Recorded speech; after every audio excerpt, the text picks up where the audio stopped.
What's up, guys? Welcome to the lecture on Chapter 23, Section 3, The New Deal Affects Many Groups. The objective today is to learn how the New Deal affected various social and ethnic groups, and the essential question we'll be asking ourselves is how did the Democratic Party forge a new political coalition?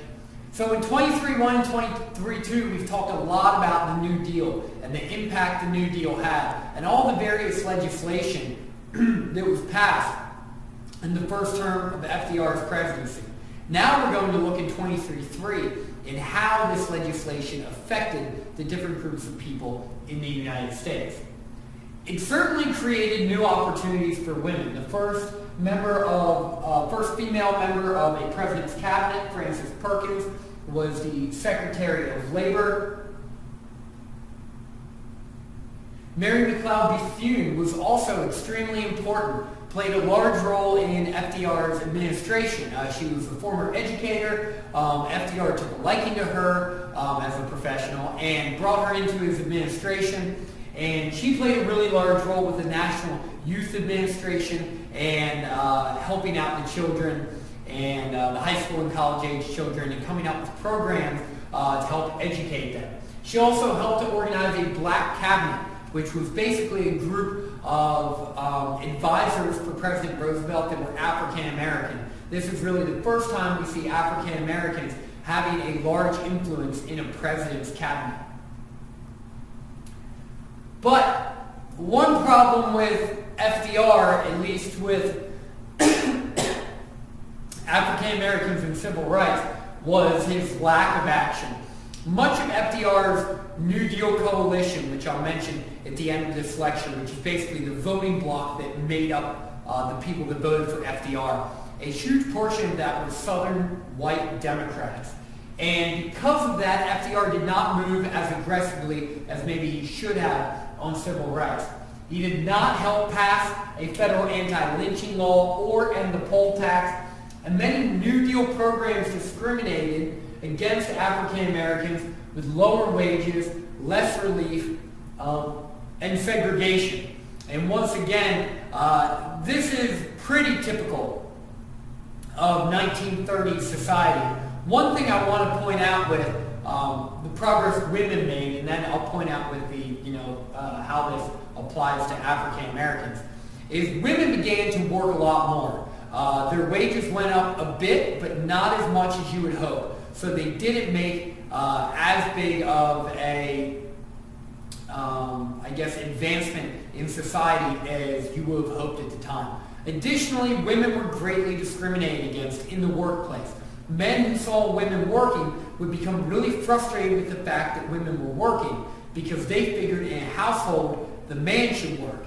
And if there were men out there who did not have jobs, then those women should not be taking their jobs. So these are some issues that women dealt with. Now, why do I bring this up when talking about African Americans? Because African Americans dealt with very similar issues.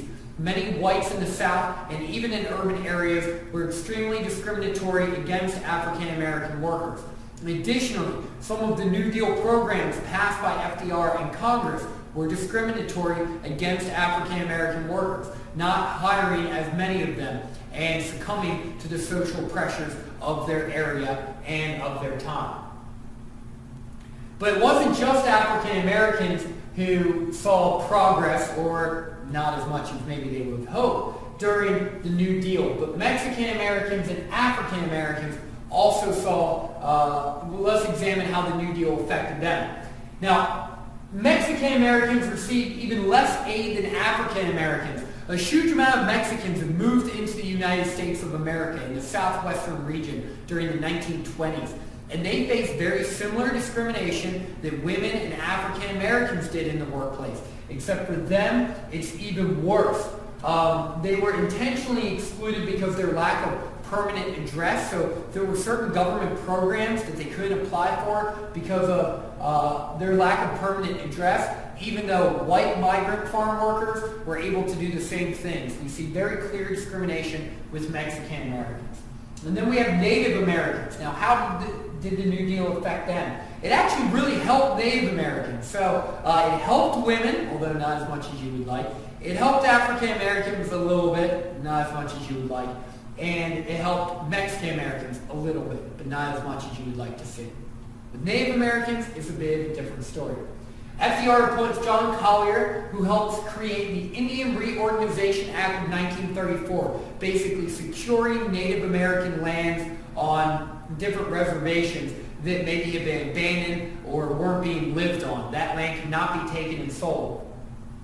What it does is it restores tribal ownership of reservation land. And it's trying to sort of reverse the Dawes Act of the 1870s, which basically laid out this idea where African Americans have to assimilate to white culture and become more familiar with white culture, right? Then dress like Americans, work like Americans, create farms, speak English, be able to read and write English.